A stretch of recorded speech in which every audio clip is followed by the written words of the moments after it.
Yan po ang gamit ni Jen. Yan po siya. Jen. Aywa. Aywa. Ba? Ang ilalim, patingin. Wala. Ang akong anik-anik. Yan po siya. Sa gilid niya po ang aming aparador. Yun po ang pinto at ako po ay katabi ng pinto. Yan po ang aking gamit. Yan po ang aking bed. Side table. Tingnan po ilalim Ay.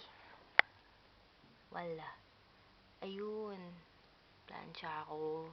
Tide ko. Sabon ko. Water. Tsaka ang anik-anik pa. Nandyan din yung bagahe ko Diba? Ang gulo. Here's my bag. Diba? Ito naman po yung mga gamit ni Jen. Ito po ang kanyang TV. Sa akin po maliit lang. DVD lang po. Portable. Sa kanya po malaki. Yes. Ayaw niyo po ng TV. Ito po yung kanyang gama.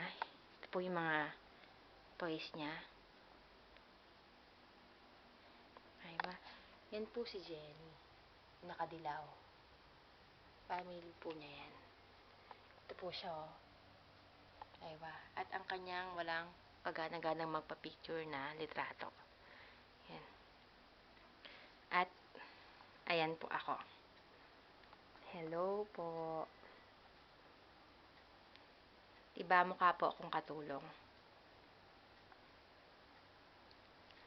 Hi po. Yan. Ito po ang kanyang bakala. In short, sari-sari store.